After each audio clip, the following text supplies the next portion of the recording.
My hands trembled slightly as realization washed over me. I was no longer just a guest in his home. I was completely aware, clear-headed, and unmistakably conscious of the gravity of the moment. I stood frozen, heart-pounding, breath-hitching as Thomas, my best friend's father, stood behind me and whispered, "Let me take care of you." He was older, experienced, a man shaped by love, loss, and life. Our paths had crossed countless times: backyard barbecues, movie nights, late-night talks on the porch. He was always there, the figure of quiet strength. But that night something shifted. In his study, behind a locked door and the warm scent of his cologne, the air thickened with unspoken tension. His hand brushed my shoulder with an unfamiliar tenderness, his touch lingering a moment too long. There was a shift, subtle but undeniable. I didn't expect one small gesture of kindness to change everything.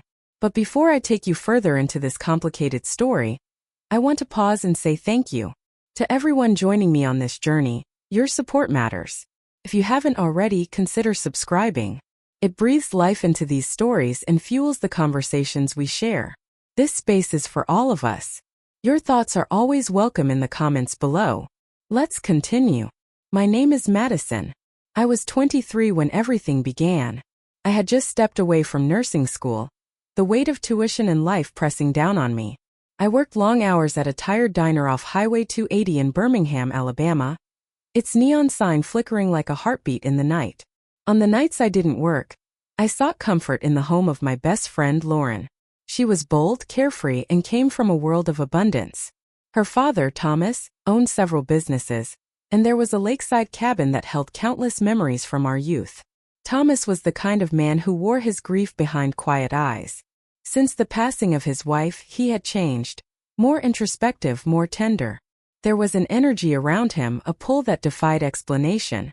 I always thought it was respect, but maybe it was something else quietly growing between us.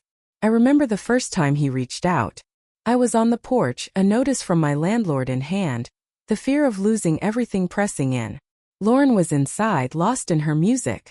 Thomas walked out, beer in hand, and sat beside me. "You're struggling, Madison," he said gently. "Let me help." He paid my rent that month. Then he gave me a used car from his business. Then a front desk job at his office. It was subtle, but our connection deepened with each gesture.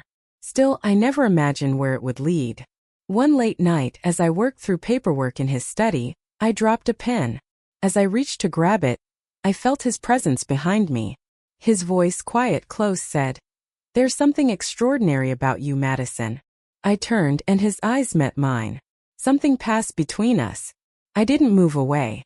I didn't stop him when he brushed a hand along my back. I should have spoken.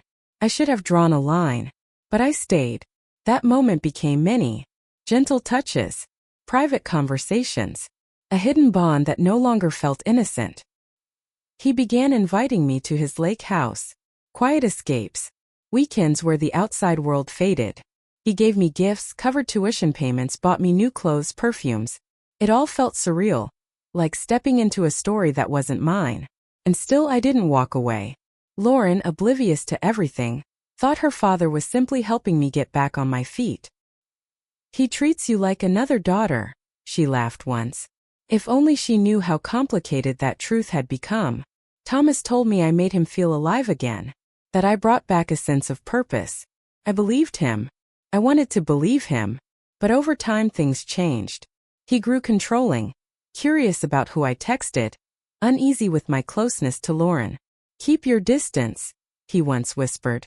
"She asks too many questions." Lauren started to notice. She asked why I skipped our usual nights out. She joked once, "You better not be seeing my dad," with a teasing smile. My heart stopped. That night I told Thomas we needed space. He didn't take it well. He reminded me of everything he'd done.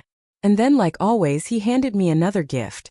A bracelet that sparkled like the promises he made. "Don't walk away from this," he said. So I didn't. Until everything changed. Lauren invited me over for dinner. Just the three of us. The tension was unbearable. Underneath the table, Thomas's foot brushed mine while Lauren spoke about a new guy she'd met. Then she mentioned one night I stayed late to help him with paperwork. "What were you two working on for so long?" she asked. Thomas smiled. Just the usual business stuff. He looked at me. I smiled back, but inside I knew the cracks were showing.